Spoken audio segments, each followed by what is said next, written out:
Me initially na say be a normal way until I saw it on his own X account. And I'm who say it was intentional. Mesreno seminary program or the baby will be he shouldn't try that. Yes. So it is right what for you to have described it the way you did. And what Ghana chess okoye video and also okoye program ultimate try accepting posty. Okay. Emrabe and what Ghana. Is there any law what Ghana say okoye program we oko kesbena ultimate try. So tell your people to come and watch. The doctor can say yeah. Observe heated argument between Inoka Champong and NPP Ashanti Regional Communications member Sansona Hussein Ibrahim NDC communicator titiri ono no spokesperson Edema Ashanti Regional Minister Yera Dr. Frank Amakohene na enye izo uhwe heat argument na ni na ne se omokohia e wo show so se de omoti ho ya ena BBC ye ena Hussein ni kati baby kakra erekoto X the X page that is Twitter formerly Twitter ena o caption ye how can a senior lecturer do just say or can sembia na the tarnishing of image, or how can a senior lecturer disgrace himself? Even his shadow would never try this. I was for the same way, and a doctor Enoch, a champion, our communications member, a Ashanti region, so on Tiasia. Now, I mean, Pessameka say, be young the genesis of it. Now, you share how our exchange of win, of course, in fact, Hussein Egun in Masipoto, Emma, a man saying who's NPP for a day, a tron quantum of the Tikuruma, Yanko, show no, our Kesben TV, Kesben FM, Yakoba Betwas. Radasiaba, offer, ye mobino. Ye conditions I need woman into said the I may come and say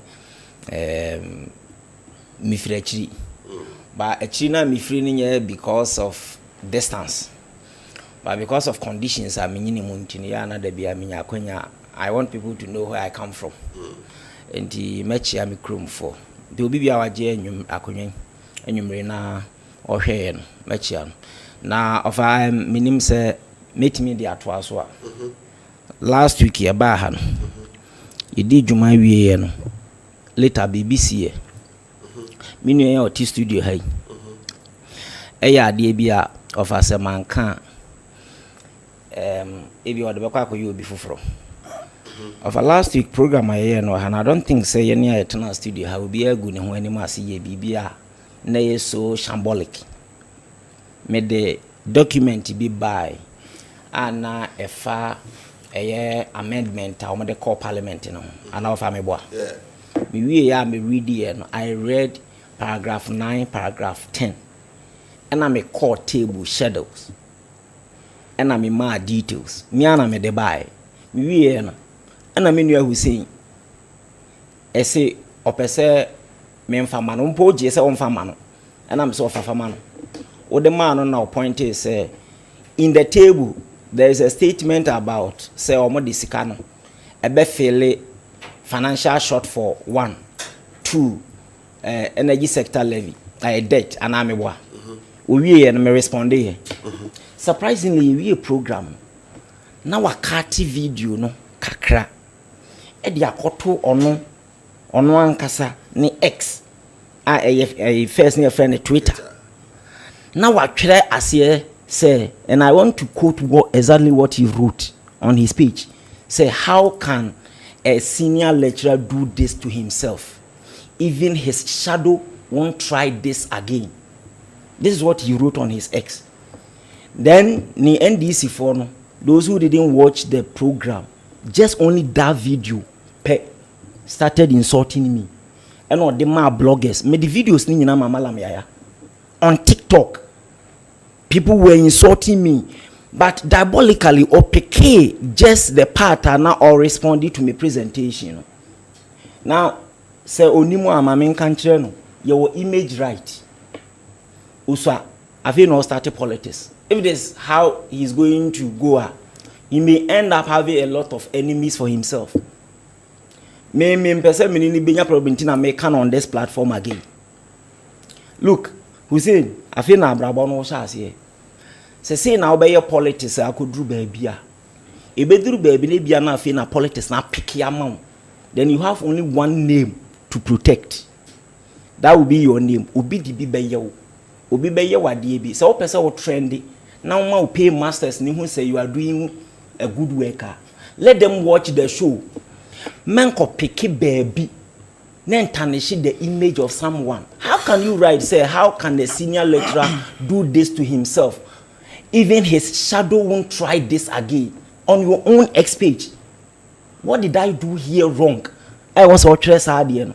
I mean, regional minister or Casamano or call vetting also 34 years. O Casamano by age, Abia Mechi Babel 4 and no, and now Abia him say Misha. A bra we school the Casamano no class at time o school a medical doctor, na me a lecturer. You see, Mesro, your back platform ni bishia. If you want people to watch the show and to know what you are doing, let them watch. This should be the last time I would me image. Now the back to social media handle. Send a bayan for be dimatem of oh now for 4 look at this video on TikTok. Look at this video on X. And Kofu do at them. Me initially I say be a normal way until I saw it on his own X account. And I'm who say it was intentional.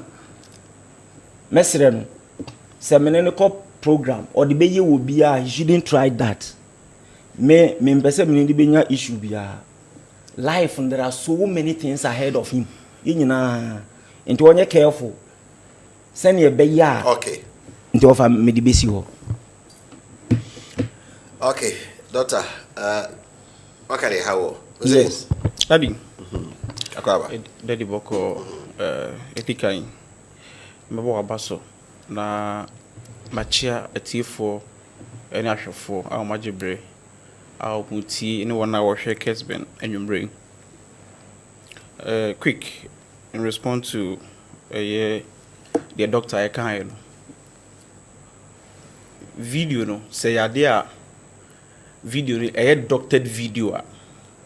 You can come and sit here. You can even see me. You can do whatever you want to do. But video I'm doing on the video I'm offer free Kesben for page. Matiti my yen doctored. Because I know now can't ask them and ask me na me can't ask them. Over me class no quote me what I'm saying no. No offer he's misquoting. You know I'm not misquoting. I didn't say in politics an aspect only. Yes, that aspect is it not your worst or is it my worst? That is the question I'm asking. Okay. It is your worst and it is my worst. So it is right what for you to have described it the way you did. And what Ghana chess okoye video and also okoye program ultimate try accepting posti. Okay. Emrabe na what Ghana. Is there any law? What Ghana say okoye program we oko Kesben na ultimate try.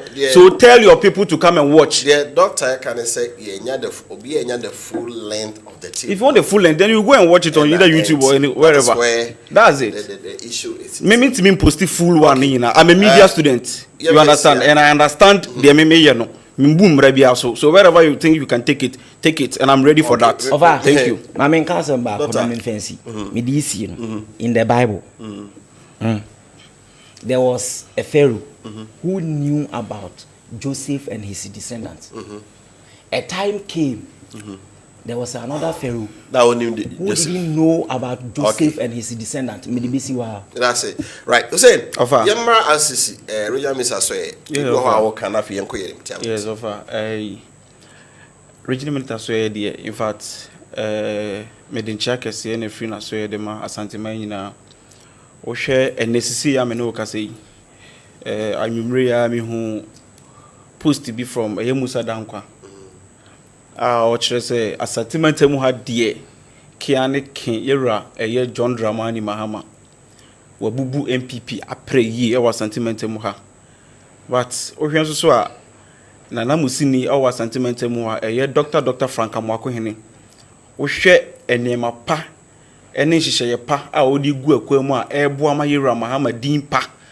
asanteman ehuna in fact I was say a born abasu ye and then me know ka say asanteman temu hanim say asanteman o ka say asanteman dey say do obi opa dey akokotoko na nya den yendi na boro and ne asanteman kire say ampa NDC aban led by Ira John Dramani Mahama and then the regional minister Dr. Frank Amwakohene omo pe adepa ade abakotoko and na wonu so ndi asanteman onu so ndi Ira Mahama ne Dr. Frank Amwakohene abronti no omo start kama asanteman nyina hu last week we were tena aka bridge bi wansem I was in the video ba ku security say omo wie aka say aban ne ba be den e ba betwa humamu in fact won na wo nyina obi kura aka asem bi se ne ba ombenya kromba so nkran sama nkran akoto abana ma Ira John Dramani Mahama na say NDC aban do next elections are that should tell you say Ashanti region hanim say is a base no Ira Dr. Frank Amwakohene and sheyepa Ira John Dramani Mahama so edi gu akwam mienu di gu akwam no aboa ma sentiment mo NPP apre in fact NPP apre nyina bubu ene ne how I say NPP for day ekomu sentiment mo na quick one we share banter here equals between NPP but once you say a promises take say be finance minister and I mean Adam so say be no finance minister enti akofan tokwa pa ba say stick so to ayampia we so to ayampia there be no one can be but you know what on the more serious note yeah, let's be serious as a country yen na leaders e be bu oman no enti mesre afano omonka bom endi omanim kan you see unity is strength without unity we dey intimacy right yemra na fe ye issues on board ya ye de ho enkomo ye sha say free Bank of Ghana ya we yi adwumafo no bi dia and my note na cassette ya Bank of Ghana fortunately didn't have the requisite qualification. Yeah, no soon after 6 months no probation period no soon and also mutimi John Kwan. Hussein, so it seems like I hear a bit baby no. A baby a bar. The buy a forward juma in the previous administration, no. A bit of a BBH so. Now where you mean it? Well, me that say near Queen outside there, mammy. You know what, me Bank of Ghana, me opinion be a or ye juma woko. Or NPP ni it's mostly no ana on say a institution on its own in Tiana me kan wasema na me very careful but issue we buy no my research bebre in fact my domusuko na me hu ni say publications ni bi they say contents ni bi say Yasake Bank of Ghana workers so abaya sake Bank of Ghana workers ne say no nti me kan headings na me kokan ayina nkasa abodi na nkasa metimu so ensesai kakra de wo mu de tie nie yeto abani wiye no na NPP aban efa enkofo bi adwuma e Bank of Ghana yeto after December no na mo fa enkofo no adwuma e Bank of Ghana na adwuma na ye fa no e contract na contract ne hihye ye wo mu ne say ye do to probation na probation no say probation time no so ni ehwehwe obi bia mu na say o qualify say wo say wo adwuma Bank of Ghana ni afa as permanent worker so when in any other case we in any other ways metimi aka say be a temporary one any e dey file ni e dey file no omo ye rigorous evaluations bebre before answer na omo determinative enkofo die we just trial omo trial omo no fa Bank of Ghana hihye yemu eniema ewom ye wi ani ahwe sampa wo ye competent enough so be ye Bank of Ghana ho anase wuntumi nye eno omo hwehwe mu nyina ko wie ye no omo ko hu se enipa yi asimesi obentin we ni we omo ntimi nye adwuma Bank of Ghana enti so omo ntimi nye adwuma Bank of Ghana so dia o hwe employer bia all right so betima aiden terminate na employee our fan either temporary and as a permanent but we in any other case make a probation no one na mete ne NPP for ni bebre na meet sister stations we break as NDC for Bank of Ghana adwumaye for amu adwuma you know one thing me my research me sua Bank of Ghana amu act ni yi make act 612 no section 23 obi bia wotie me bia no ongugu no onkokan wo yie ebe kire wo say ade na Bank of Ghana ye no enye boni bia ye mo ankasa mra e na mo fa so de ye sa ade no ukokan ye Labor Act ya make section Act 651 no ukokan section 98 no kwa no ma probation no kwan ya ebe fa so atimi terminate yi ni nyina ukokan section 75 ukokan section 63 kwa na section 63 of Labor Act no o kama woti ase say we employer and we employee na say employer bi afa na say wan fa kwampa so no say o terminate we na contract no wanya na obetimi dey aba commission that labor commission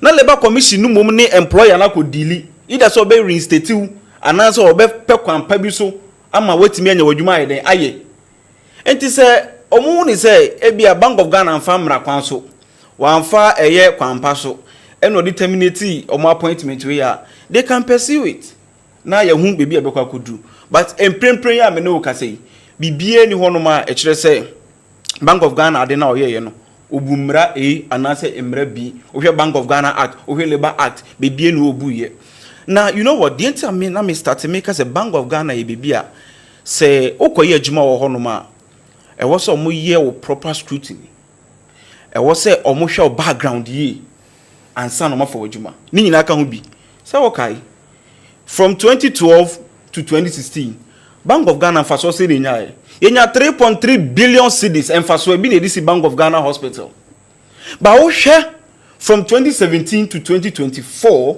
ye buru 80 billion cedis debt e kanko a Bank of Ghana boy e buru 80 billion negative equity in kwa umunya no the year 2023 inquire over 50.1 billion.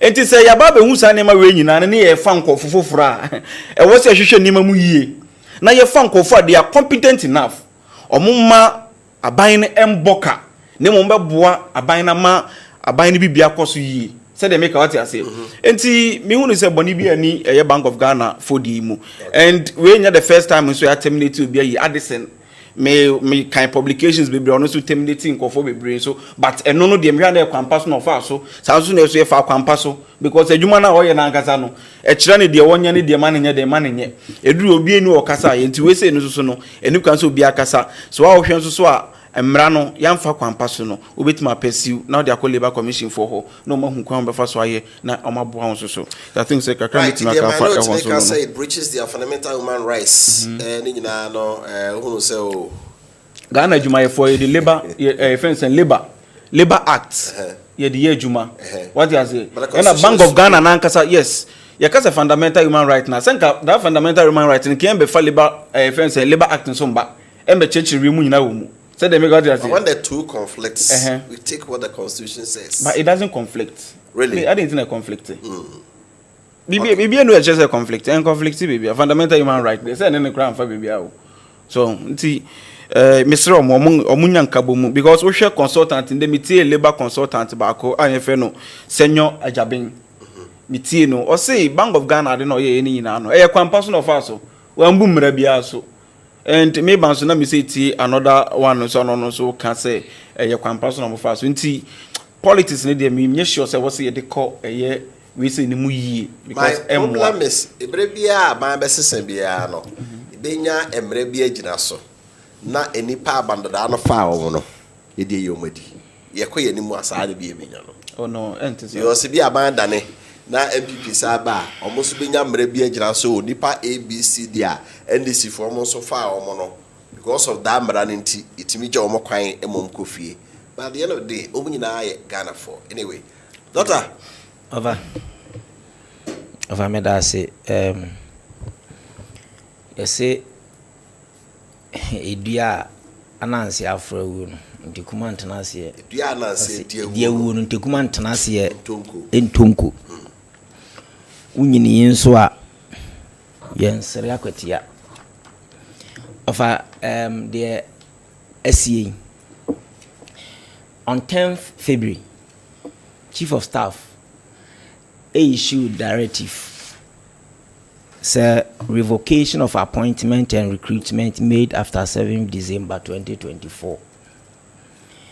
ɛna ɔtwerɛ de kɔma all heads of institutions sɛ ɔmo a ɔmo nya ɔmo appointment letters after 7th December ɔmo nyinaa yɛnyi ɔmo di.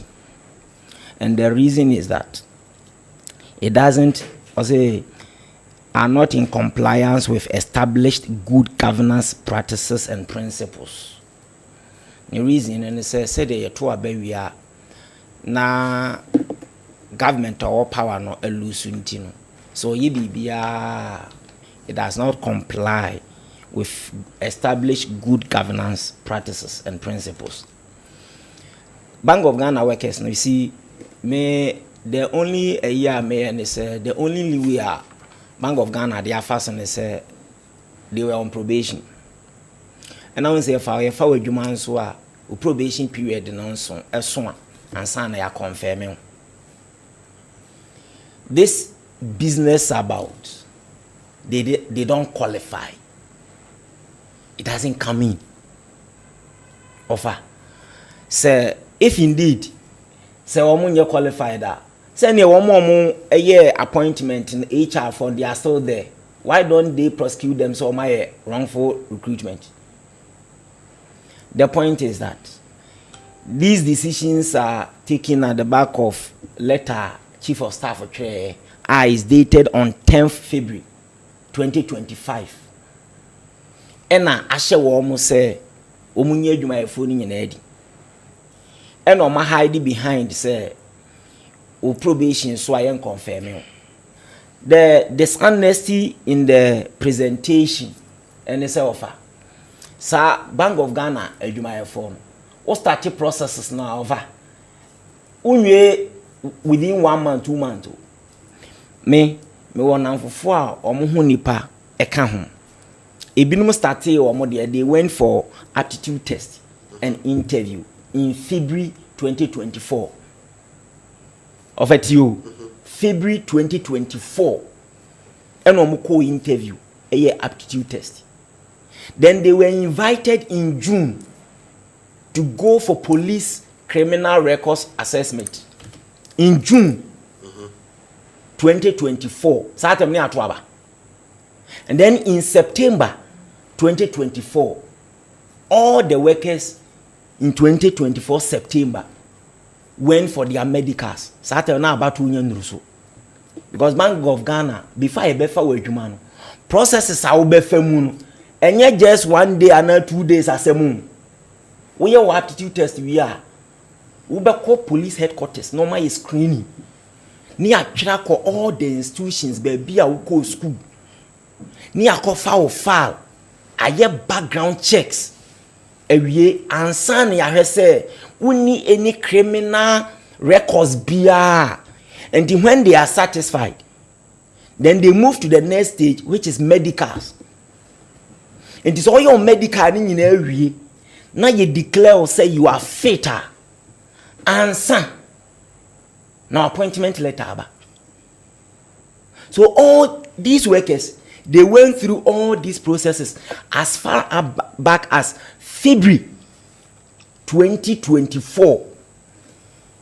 And the unfortunate thing is that time our processes and the way na issue letters no near to a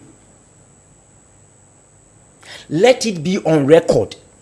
Say none of them and started omu processing just after 7th December. Way back in February. And almost start here and medin can processes our befem no if I only say university away see if I were Juma as lecturer ubeko interviews 3 levels ubeko department interview na department on our kwachira de no omo na say ampa courses ne ade e wa ha no wo the capacity to come and teach omo ye satisfied no ma twere e de call college. Na college nso invite you for interview. In the college nso is satisfied and san na akoba be afraid UAPC, University Appointment and Promotion Committee. No mo so aye omo interview me ye fa me adwuma. It take me 9 months. And san na me appointment letter eba 9 good months. enti enye simple said ye canon no man ye wose omuhu ne say young guys in NDC near causeway they will pay the price in future. They sort I will defend it in future. They will pay because you see one more way you are median. I can tell you say ube call omo background no money NPP for they are Ghanaians and you money NPP for some me madam for ne dia minimum or a chartered accountant or say okuta masters in finance and banking. Then you are telling me say unqualified. Bank of Ghana qualification ben chartered accountant depending on the rank I the water who say kuta masters. It is all because of letter Julius Debra actually. Now mama putting on record say chedi ebeche na nka hoda obi obenya adwuma say sa standard we ni sa ade we no omode to hode a yensu ye ba say taking 100 years kra na ye beba power ka hu ni se ye beba na se de nantwie adua anka aboa ne to no konfo enka ne to ne nsem da enti say ene Bank of Ghana de aba and NDC former MP B of if I'm permitted to mention his name. Okay. Or say ni constituency or a former MP ni constituency women organize a kunu. He was employed in 2018 at Ghana Atomic Energy. Woman constituency woman organizer of NDC. Ni kunu was employed in Ghana Atomic 2018. Omo baye ye yi wo omo di ne yi ne di. Wa kem biara ono ani party na wo power. Office be also okobia all because the man was appointed in 2018. Ni ekoso yi enye NPP vonko na ehuna mani o. Eye Ghana fo a obi ono mo kra ono politics ehun hia no. Ni onima ne se wako no school or qualify ya fa na adwuma because of omo recruitment processes no. Enunti ena amana ko wie ni sei so eye strategy ye yi mu madi ne ye de yen ko fa ye nim wo mo aye promise wo mo se e be ma wo mo adwuma akɔhye ho so on de course Ghana embassy US ye yi nkɔfo bi edi se de nkɔfo foforo ekɔ now in parliament member of parliament for Bosome free ho on make the submission and on mention one of the names of people are the current foreign affairs minister Edene Koho. Say between 2011 and 2013 the same person and the Edene Kono she was found guilty of corruption in New York no and omopam on the buy and she was made to pay the money involved e buy onaboku je told the call back engineer ekos nyina over media me say enka hoda but I'm saying it omo maye din a omo give justification no when the tables turn one day yenye de ene de yenhwe say after January 7th o nkwa o omo amuyi wo madi enei na mudi bia behye ho no it start from 2024 mu nyina mu so mu be kofie because you see say ya manu anye say ebekoso saa say obi akọ school look at the trauma na e bia watena afia wunya adwuma then one start adwuma wako interview in February wako your medicals ya your police report for almost 1 year I feel appointment letter aba 6 months duruya then ye hide behind say probation enti kofie obeko obeye din okay better abanfo from so beba okay enti abanfo from so ba ebe you do me I do you na se wo ya obi anso nye din okay justification enei ekoi years to come say sisa ma obian me ka say e politically motivated because this letter by Julius Debra and instructive wo mo yes ani o ma we na that's it Hussein wo we dey come na yen koye nim kakra metimi aka ne say yedemra kwan ene fa so yes ade we nyina if you say me mani fi ye me hu say ya fa obi adwuma ewo Bank of Ghana na ya fa na adwuma Bank of Ghana no NDC for buy no ibeyi omo say NDC this is not the first time NDC have power NDC maybe yaba power yamba power enko yi obi ase bi da it is a ade a ya pay and e bia mosoma ba na mosemo anye ene ye sa ade ne dia eno ye different but Bank of Ghana NDC yen yi obi adida we emra finchim ene afa so ade aye now you know one thing aban ben na this abrofu e ba wi ase eye tamamete sa abrofu no proceed on lead proceed on leave aban ben proceed on leave aban ben na me kra mente da enye bibi aban proceed on leave what do I say proceed on leave me kra na mente bi mpoda enti mumu kra mo se twa brofo sa de ato enkofo a mo amba pam mo eye aban adwuma mu you see ye ante say NPP for ye ante say NPP for e ban ye de finchim wonso me no ka se minim NPP for ni bebra ya fa o madwuma mo ye adwuma NDC ba mo guso mo ye adwuma me baby a me ye adwuma NPP for honom so they say okwar CC a wontimi ka se NDC ni NPP ni ye nyina ye wo ho ene ye nyina ye adwuma ye ba ye mpam obia okọ most of even kra mo kra na mo ne ye kun se mo nkofo bi ye mpam mo ana hu ye won se NPP for na nkasa they are not sensitive to some matters bi o mo ankasa mo nipa owo office mo si ye mpam ni free ho onti ye what criminal commission ye papa no NPP for si ye mpam ni free ho NDC fe mo mpam ni free ho ye ntie mo ntie mpam no ye hu se bia owo ne pa bi wonu mo betimi de aboa Ghana enti se sa na mo de mo be number mo batu obi an ne ma pa wonu mu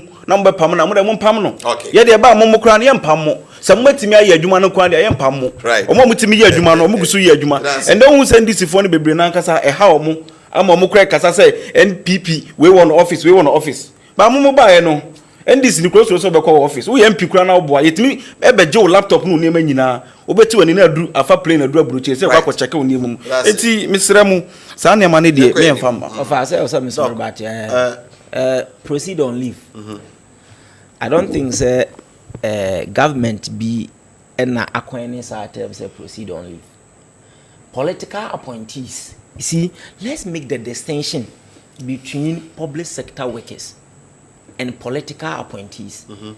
Say political appointee ulusua and twem will be mechanical or say obeko. That one you cannot prevent it.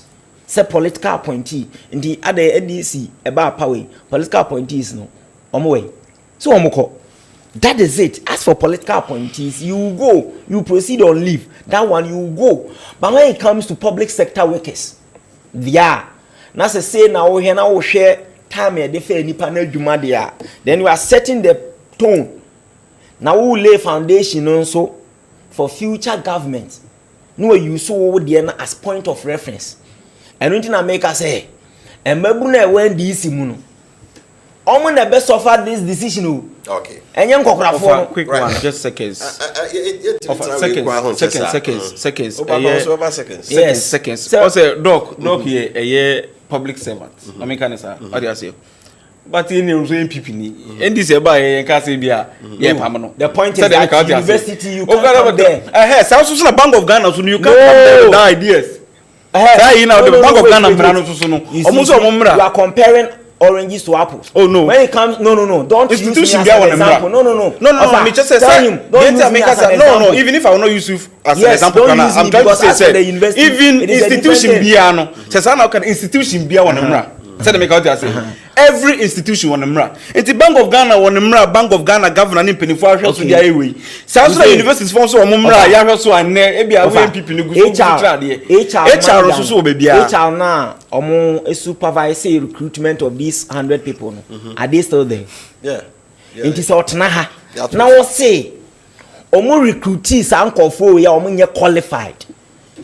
Na HR no any some penifo omo ye sa recruitment no omo da ho wo ho no mo a if indeed omo nye qualified no omo appoint so na omo bumra why are you not prosecuting them say on my wrongful recruitment when I say my message in the kakra I've been changing my day now here on Kesben television so here brother no kra ba pa ho sima be miensa my message kakra ba na fe you move on host good evening tell Brian Champon that he should wait after DMB finish his term like we all support him but Ken NDC supporting him to come and destroy the NPP party. It will never happen. That's coming from Ahmed from Kintampo.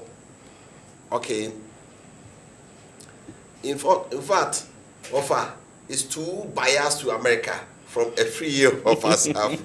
Really? Okay, I see. NPP don't learn lesson, doesn't learn anyway. Flabberists have started giving money to delegates starting from MMDCs. When the grassroots become angry and they don't turn out to vote, they will turn around and say Baumia is a Muslim. That's why he didn't win. You should remember that Edidija Enimurana Enam, Kenyapon, touting himself as a Christian, should disclose his religious affiliation. Oten Opuni Achim Apromunase. I really like that guy. Oh, please, let us be decorous in our. This is why. We don't know, what booties is pan a day. Or say, hello, offer. Good evening, please. I would like to draw your attention to the plight of the 2022 batch of university graduates who apply for recruitment into Ghana Education Service. Many of us have been stuck at pending for consideration status. Can you help us seek clarification?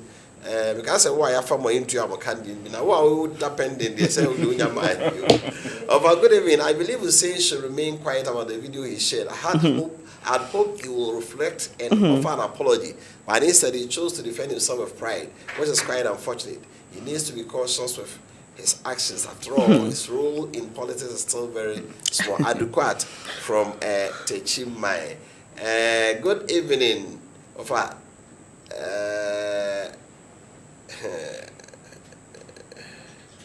So hi, so Tiamo Kasamon. Hello, good evening from my lovely uncle. I need a number. I'll be grateful if you can send it to me. Hey, Ghana, just 20 Ghana, you are killing 10-year-old. I think that these people might be jailed, and tell the NPP man that he must take things easy. And also another showdown is coming to hate NPP again. My name is John Ato Asan, watching live from Senegal, Casamance. Okay. Good evening. Please tell Hussein or NDC man to make a good pronunciation for Bank of Ghana, not Bank. Maybe that's how you heard it. Anyway, teacher Eric KKOBS Kamaso Atreso, 24-hour economy policy of NDC. Instead of employing more workers to meet the 24-hour economy, they rather sack more workers from government departments. Okay. I'm watching you live from Dansia Buabo number 2 at Oko Sport. Oh, okay, Oko. But I will say that I like teacher near why Juma. Now, yes, I better than a teacher in Uprawanya Homeka. Na Watimania a hoto at media year Juma. Na teacher need 10 months. Yintrianeka. Now say effort be on make be an omunya support. Na omo kwa kopekete o baby e fa o mo adwuma no na omo hu se 10 months ni mo moje market ya de yenye ya ketua na masoma police fo na wo hwe video ni bia na police fo ni gina ho ka cho he someone free hand mo am leaders ni be gina mo amaka nyina mo nko me ma mo 3 minutes I mean how na ni nyina ifri hin na abaha yofa unim se in GS we ni nyina asiwie ye no fa nso omo the statement aba abontin afi no omo be chire mu enti so omo peketi antika omo ni chire mu bi amode bema na wo hwe background to this whole issue GS for statement and omo de buy no omo say in 2024 the whole of the year GS recruited 12,807 graduates from the colleges of education. As of December 2024, 9,950 of them had received staff IDs and were paid. However, 2,113 had staff IDs but could not be paid due to the expiration of financial clearance. An additional 582 teachers did not receive staff IDs because of delays in documentation including inconsistencies in SNIT numbers, Ghana card details, and instances of self-reposting. And GS for explanation on the buying. So the whole of 2024, 12,000 of them were recruited. And as of December, na emu 9,900. And etimia go through the processes ni nyina area o market ya eba. And emu 2001. Said the omo kan ye no. SNIT records ne omo Ghana card. And obi o hono ma no akoye reposting. Intino, they were still working on it. Now, at the end, also ubisa ho say adenti. And as of December, now out of the 12,000, emu 9,900. Yetimia clear oma mo bia pay ba. Na ka 2,000. Now from January, ebesi June. Sa 2,000 na aka no. Aban ni change yenti no. Muntimi nye say adwuma na ma ofanim de ntia so wo ha na ebra Julius Debra let away by and GS for instructive teachers na no mo processes no aka just verification so mo san start processes nyina afoforo eno ena dia bewie baby ayedri nanka waba aban wa take over u predecessor aye recruitment of 12,000 emu 9,900 etimia go through niaka ye 2,000. These 2,000 also almost started almost process in September 2024.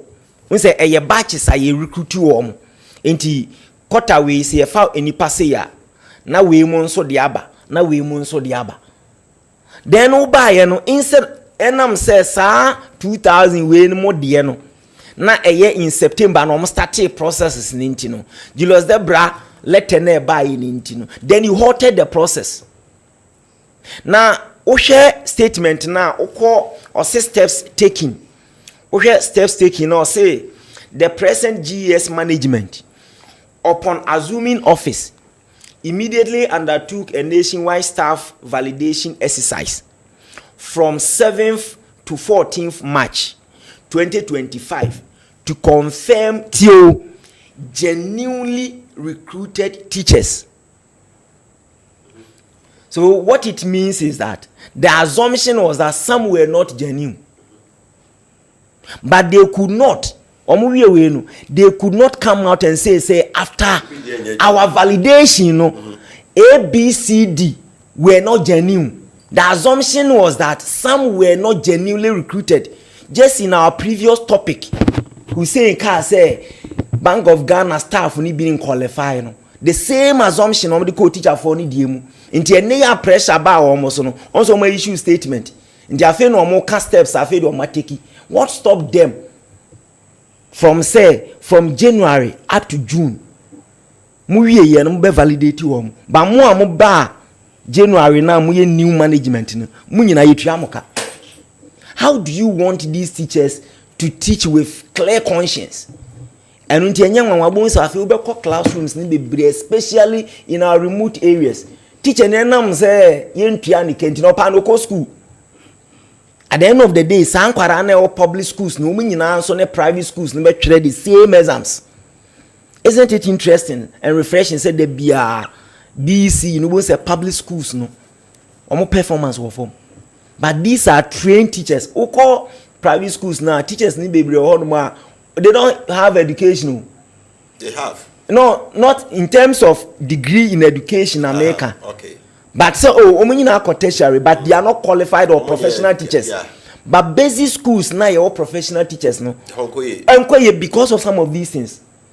So what I say na one too many but me enya me nwanwa unim. They have that record. Say between 2013 to 2016 of assault legacy arrests. Nat and Nagrat. Ghana hane bin sida legacy arrears. Ye fa nkofu adwuma. Omo ye adwuma 3 years. Yitua omo ka 3 months pay policy under President Mahama in his first term. enu bi no asa start no because senka wo beto say o predecessor timi aye recruitment of 12,000 na 9,900 per your own statement GA statement today as of December no mo ya clear omo but 2,000 no kra anye omo photo eye expiration of or say clearance financial clearance because ye through December enti na ye ma omo 1 year financial clearance enti omo ntimi anye and then omo Ghana card information na was so any snit any sign your man okay. But you see omo be wie no omo say in the way forward no say they want to assure the teachers say in 2025 budget they made provision for them until they should be rest assured. So let's hope and hold on to this statement from GES. Okay. Say they made provision for them in the 2025 budget. Mm-hmm. But isn't it over? Say maybe the media budget but any interesting say the same people are in March na mo prepare mo budget mo say you suspect say they were not genuinely recruited no I think they also making provisions for them, right? But that's it.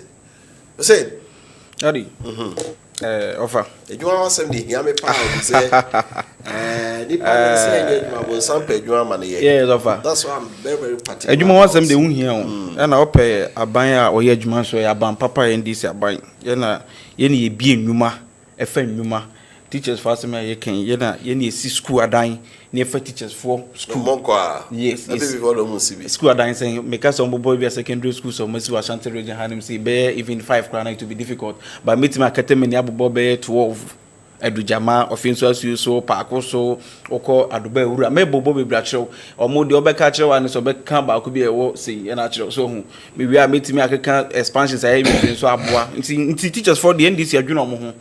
And you know one thing, me na we no me pese me na me pese me kono political affairs we but it seems say as the NDC abemu kakra na pese me offer me kita publication we were had me pese ka ojo mami we say no never date na mami from Joy November 5th November 2024 over 4,000 unpaid teachers demand payment of 16 month arrears from government. Good. Also November saying November 4 2024 na aban be neto so NPP na omo de teachers for no ka saying 16 months what the teacher ni come way 16 months na say 2023 kwa na e kan bi da so ye den e wo mu what the teacher ni e come way asa wo ba nya akonya asa wo kasa at least jitum say what the boni kese ye ba ye. In any other case, months, the Omuka 17 or say how many months? Arrears? 10 months. 10 months. 10 months, then this year by how many months in here? And here 6 months money. 4 months now, Mofa Omono. Mumu salary. Almost 10 months so. Omunya ketua 10 months ni. 4 months no went to Yaneka. Yaba and that by papa ba teachers for Munti. Yes, I'm adman next month. Ye bear to from 7th to 14th. Yeah, babe nationwide validation. Teacher ni bia ho akabia no aban papa ba. Ira John Drama ni ma aban. Yes, ye be boa ama won sa ka osika. Ohun son sa brobe. Na aban ya ono no tu ya teachers for sika wo so de mu omo 16 months one fa ma omo. Wanya no no say kasa asem we dia. Teachers for mu hu ni say omu ni ade papa bia de mamo. Na ye de ye ka kire mu say Abaya wabe ye listening government. Ira John Dramani Mahama. In fact, me who a release no from GS4 no. I was very very happy. To the extent say I even me and Kasamene a deputy education minister. Kasai. Emma say oh authentic because mostly in the name no say okay well then abaya ne dwinom ho no. And the teachers for muti or how back so many say and the group we or more representatives or say group we ba almost a group way NPP time group way make I be launch a policy our Premier Assembly Hall group be ba ho I think last month more almost all my 9 months are buying into your mocha teachers for Omu even omu share Malik Basintele, yewra Malik Basintele. And omu ka kire na bi pa ne chose was omu sre abandadana mafia omu ama sika was aband baba na yi amu. Enti o say yewra Malik Basintele ka kire John Dramani Mahama. Na omu ayen. And o say yate. And aban papa ba ye be sa ne mani nyina amamu. Ye ba be boa mu amamu adwuma na mu ye na CPS sita. Because ye sisi school adan no. Ye sisi school adan no. Ni ye fa teachers for adwuma. And there teacher license exams. You see, you between tin time. You between because.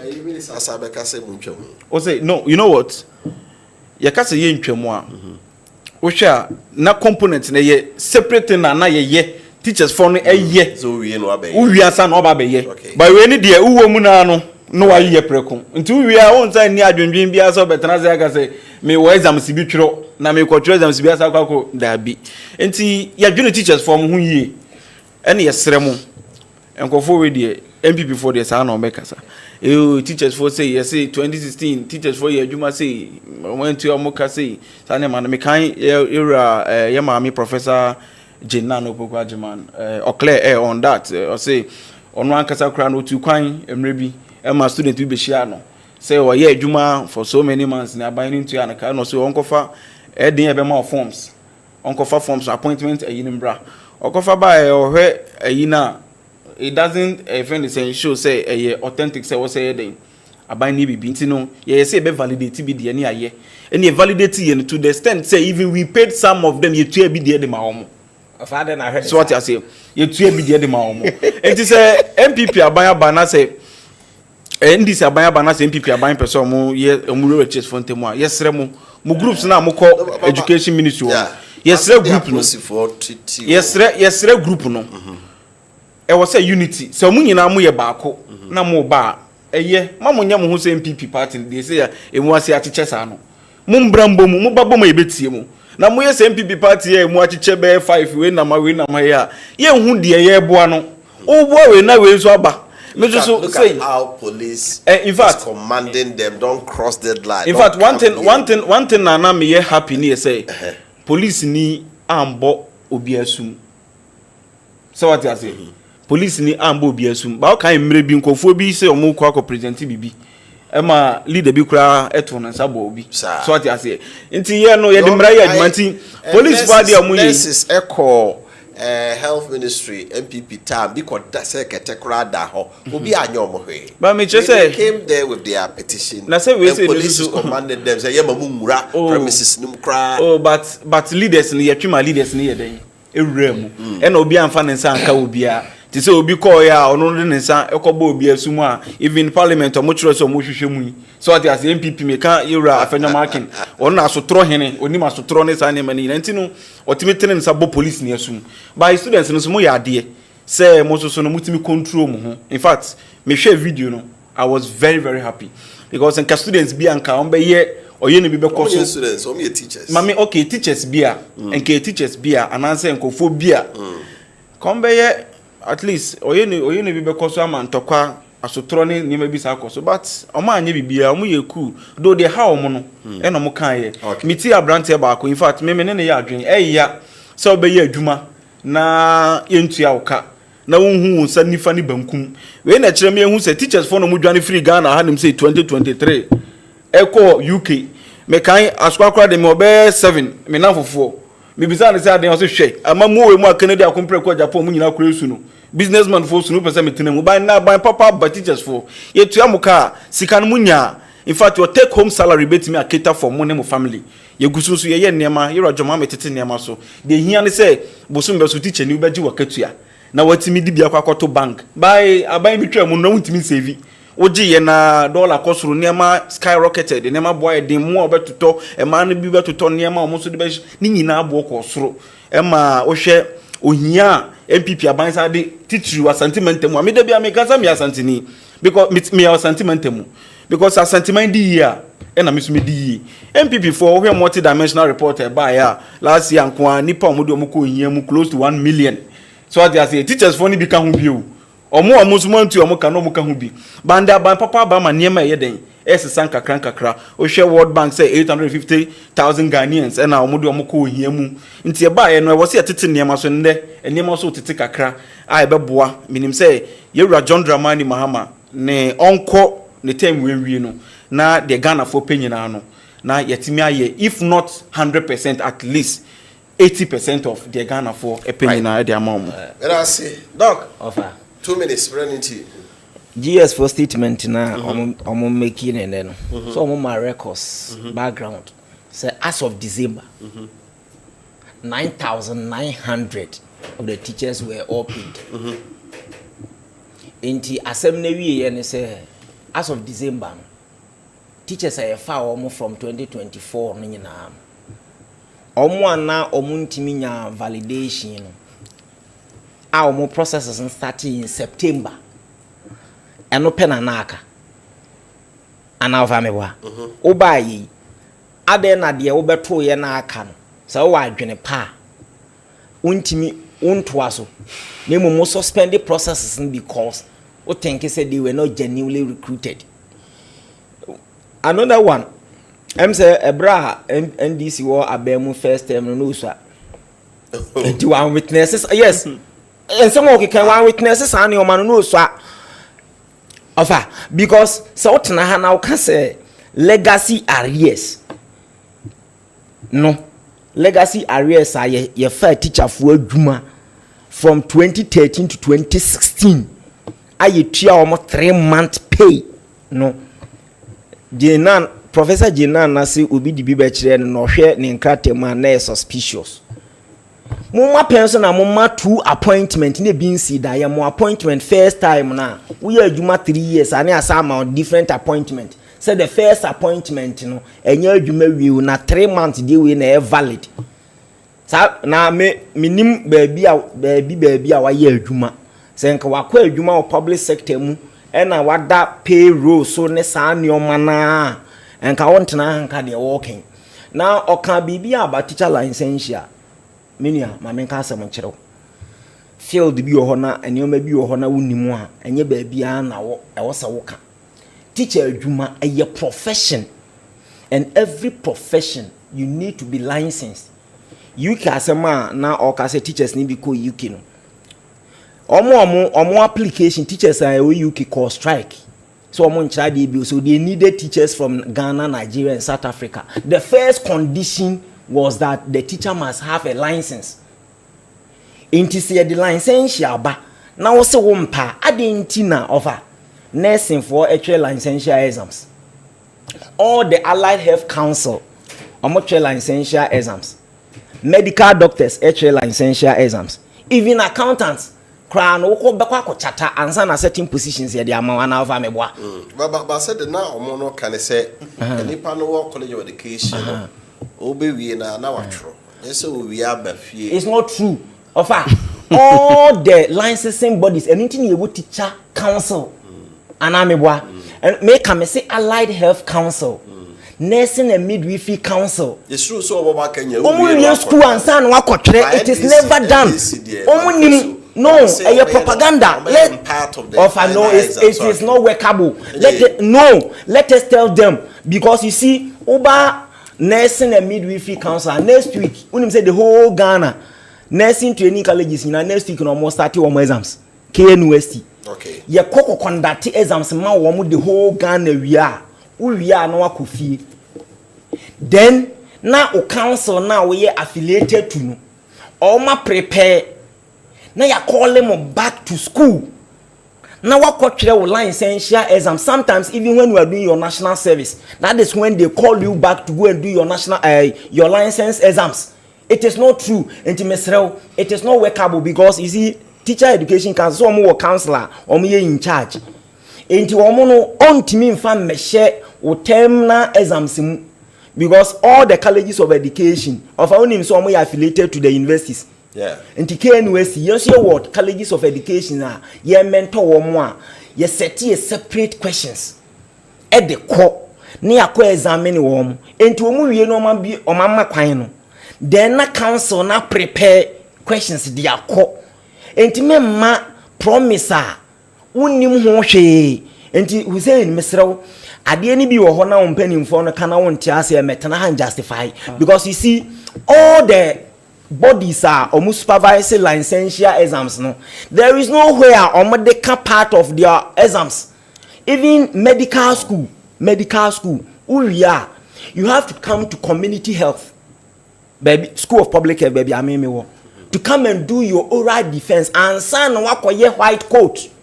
It is not part of the exams. Enti the identity teacher for nkwa de e ba na mo de politics. Okay, that's it. Quick one here say. My statement na me make here no. Me say ye babe twam ti me nka say ye na obeka say bi o mo kan na man ti ni yie e bia ye koso na enkoso yie na say entimi nye possible. O babe twam. O say entimi nye possible. What they say you Roger mama so promise no. O ka kire nurses for no teachers for no. O mo say wa kan ya te beto abade ama wo. E no ma hwe so de ato abade ama no. Ade o mo so mo mpe no. Ampa yera mahama ebeye de omompe e de amom na o se enya workable enye yi se o kan se dollar e ka se beti dollar ama na ba fom NPP for say tinto mu bo wa e mutimi nye ene me no kesi dollar na fom ene me ka se bebebre na mo amusi yentimi nye nde ye enti de e ka se ebeye bia no mo hwe yen endis for yen kasa bebre ye statistics ye na Ghana for na ehu enu ankasa ehu a ohwe Ghana for asantimantem mo hu de aban ne ye obefa ha video obefa kromo bi ka aban papa ba mesi wonam kroma de otia yes aban papa ba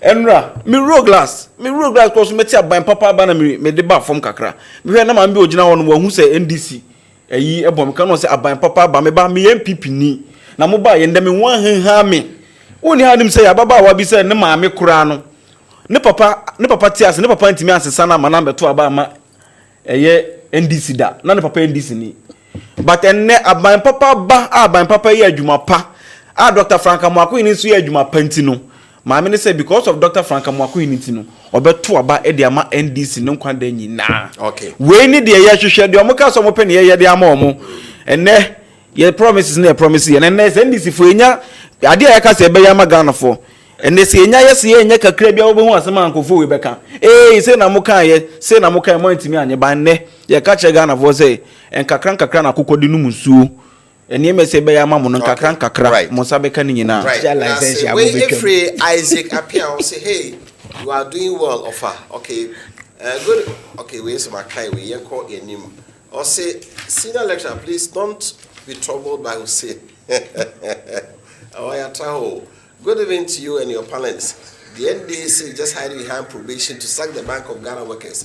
No wonder they called the SWAT team to go and intimidate teachers who were peacefully asking for what they have worked for. The same bank that promised to create jobs now sacking almost everyone. Power is transient. Coach Afrane Obwase, Master Planner Junior Kintampo.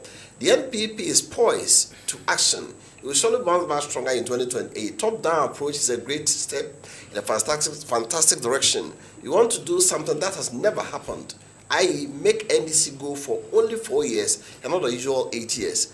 With this, we need to do something that has never happened. If you continue to do the same thing, you get the same results. Let's all embrace this change to change the NDC and Ghana at large. It is still possible.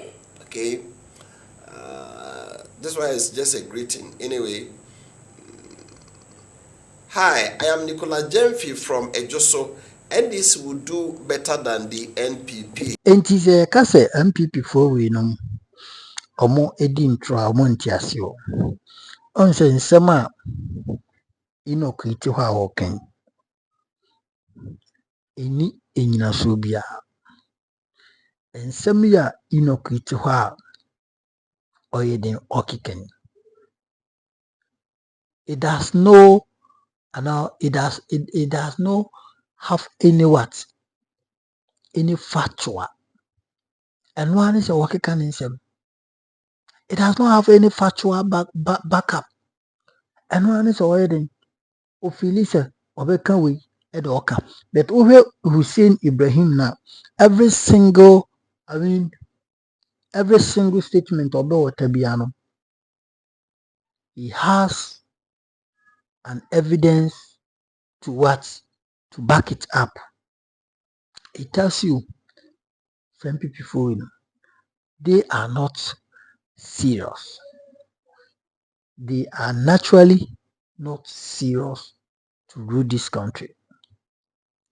Atrono Mudbeji Omaino way back in 2016, 2017, they think that this time around that same lines can hold. No, to say Ghana for baby almost see about papa, for baby a Ghana for see anyat, for baby a Ghana for see dear, MPP for intimate fire as a qua end than ya chinchina bill. Because now you dream say NDC for mum and no more dada, but on what transfer say they be a MPP for we no betting a kuruma NDC for show minor no more day or more dream. NDC for show minor no more day or more dream. What in a metro say? What in a metro say? They have come to conclusion say no, there is nowhere they will allow themselves to be used by this MPP. Into one say no question point it on nina why board. And how can the senior lecturer behave in such a manner and live on television now with any panel warning? So who's to say all right procedure be the former? Why didn't you take that action? Who's to say all action be a bit take care? Why didn't you take it earlier before the program? I mean, then what better on man? Now when the country is a politics, say the pain in the room. Somebody might be older than you, but I dream I don't know might be older than such person.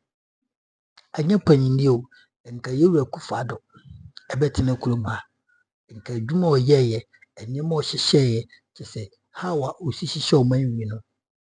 Kanya ni sende, the young Baku Kwayo Rajon Mahama, Waba, or ye Nima, or the Nima ACC na council. Inti yam for piny, and the same Kashanti Virginia minister. And Kayam for the Biane man because you MPP NDC for be on a momony.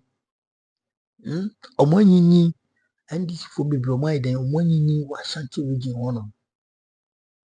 Uncle Munia say, your momo, your momo, a regional minister. Is it then young farmer near the Akumasu Korma who claims a wachiribaso and 9 years. You see that kind of politics. You say chamo mani chanwo my say me ko school jaw and those kind of things. No, so what could school akubo degree, akubo masters, abo PhD, say whatever PhD. What bo way chese there was so boon now. When you series of titles upon yourselves and you still don't apply it, it is in vain. It is like what? Yeah, is it Matthew? Matthew Nakaya and John. Stand to be correct. Or see, faith without work is in vain. Jidia enyuman kahon. Jidi hunukwa. Into unye jidi now the enyuma kahon. Na eden ayi. That is why we be yadia. Utimika sinebo. Adia mi yedie. Jidi. Mamengire me honye. Ebi yi. Na ujina baby kasi mo jidi se meye president. Me jidi se meye si. Na debi awo sorry. Na wakuru ti na wada. Debi awo sorry na wa yisi. How can you succeed? How can you, fulfill that promise? How can you, fulfill that ambition and vision? And it tells you clearly, some people for it tells you clearly. Or even in opposition, and that is the same and mudin over the years. I know no position and we are expecting something new from them. As at now, I may know say to mean shot, hey, and this is for opposition. na ɔmo te hɔnom na ɔmo kokɔ nkuro nketewa mu bisabisa adeɛ ɔmo ba ɔmo nyɛ mu ɔmo. Nti NDC for even when the campaign set rolling kora na ɔmo wɔ campaign message, but NPP for ntɔkwa disunity adekyee a wei ayɛ me sei adekyee a wei ayɛ me sei nkwa na ɔmo nim o, nkwa na ɔmo nim, nkwa na ɔmo nim. Baasɛ yɛnyɛ den yɛmfa ɔdɔ kwan so ahobrɛaseɛ kwan so ntena na yɛntreat yɛn ho one, yɛn love ourselves one another deɛ. These people are not portraying such behavior. They are rather they be an tete ɔmo ho ntam. And such people want Ghanaians to vote for them and come to power again. Do you think Ghanaians are gullibles? Would you say Ghana for Sebi Bruce Binyadi and Jim? Would you say Ghana for Sisi a Yuma dollar akofom and Niema bo akofom kakra enjoy petrol above from Grammy Kotofu a Kwamaniaji keke. Kotofu Gumikam Namaniaji keke. This is the thing we have been yielding for over the years. And they see ya check. Say a tea or memu na petrol bo matiso. Kufado penso bien sida. The bia mutum, the bia mutum sa. Kufado penso ya $1 above from that. I'm taking from 4 cities or 3 cities, 80 pesos, all the way to 17 cities within 7 years, within 8 years. So it tells you that this Abanwe, it tells you that no matter what MPP for better opposition account, they are speaking out of frustration, they are speaking out of jealousy, they are speaking out of what? Ignorance. Omunim de omokeka. Ahwaya any sebi omadwimu a ayo omuntanta omunhu de omunye na omudi kasa bibia. A com sisi amukotino position about 7 months. But what me come, you are thinking about next election and the mobile train got no position just recently. You people are thinking about next election. That is the reason why I almost schedule presidential almost presidential election primaries on 31st of January 2026, because person will be quick. Now almost the entron better Ghana for. But this time around Ghana for say no, enough of your lies. We are no more gullibles. We are no more. I mean, you're not stupid. Some be you be jina no mama mo be din trust na chere bi. It is some people for any omunam kuruma ye hu omo te se matade e hyemi. Ye ni mo pa. And some number can the dead, but omo ba ban mu so mo pa omba execute. No, they won't do it. But this for me who say sir campaign promise no. It me man ye. And people for we care a lot of things. Agenda 111, 1 million Ghana cedis for per constituency. Nina ewahifa. Nina, where is it? Where are all these things? One village, one dam. One ambulance, one constituency. And then there is some more. But the akane wahifa. And then agenda 111, 111 hospitals. I hear Kufado Kasi will be seen. Let's go at all. And this is for by some not even one has been completed. Not even one. Adia yansorobo eno musombe onso krano omanye omudi sika kwa National Cathedral $54 million. Aden. These people still get math. These people still get the enthusiasm, the vim and the vigor and sit on television and still defend their party. I wonder why say omo communicators minim se fere no munimo say adwuma bi no munsu enyanyo anti a obutim kwatena television stations so say kan politics na yefo a enka MPP abantri so no human being offering one MPP need should come on radio or television to defend the party, because party I dey good money must poto I ni kwanse enka timi kasa biu enka after 10 years akino na nkomo aba aboncha be paachew say the year ni the ewu pa. But these people still get the mouth, these people still get the enthusiasm, still get the vim and the vigor and speak. It tells you how heartless and how aimless they are. It is quite to one and our okay candidates, but then Enoch Hussein in India. and would Hussein akwaraketua wahu adwene on how we sit think akwaraketua kind of communication akoye panyina we see when you chain on be say edrosonso no kind of mindset ikitaw 18 abusanfo MPP4 we no there ni momo pa eti memma every memma even one word from them memma ne sisa wa adwen Omano de opposition, Ombetina Bemo, no more mafia Ghana for. We won't allow them to come to power again so that they will mafia us. No, you will let them be where they are now. They are comfortable, and I think that is their right place to be. It is Amenoka said the MPP, they declare almost stable in opposition for about 42 years. So green, so red in the episode, so green, but yet they are so green. It's a opposition, I'm on suffer. Into position I'm suffer. Ghana ni no be adio. Eti edi sha won sara se won anya we have the right to what? To take you away. Eti NDC for omo shisho minor. They are all supporting them. And Dramati say John Mahama Ekobiti Bill Gates. The whole Bill Gates Skewura. The most successful entrepreneur Bill Gates in the world. The most billionaire in the world, Bill Gates. You are John Mahama, President of the Republic of Ghana. Ghana could keep away about 40 million population. Ekoshia, the most richest man on earth. Oh, I mean, he's part of them. Bill Gates. What are you saying? A MPP Abai was no more yet. Another danko, no any man is a jabs, no any man is a sebi, or danko for.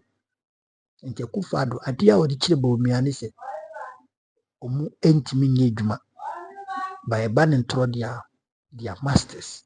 Timisramo, MPP4 in some margin. Hold on to your faith with the NDC. They are going to work hard and the party will make sure say or minor ebekodenim. That is all. Then we think otherwise. Nakupo isha median mega macro bye bye.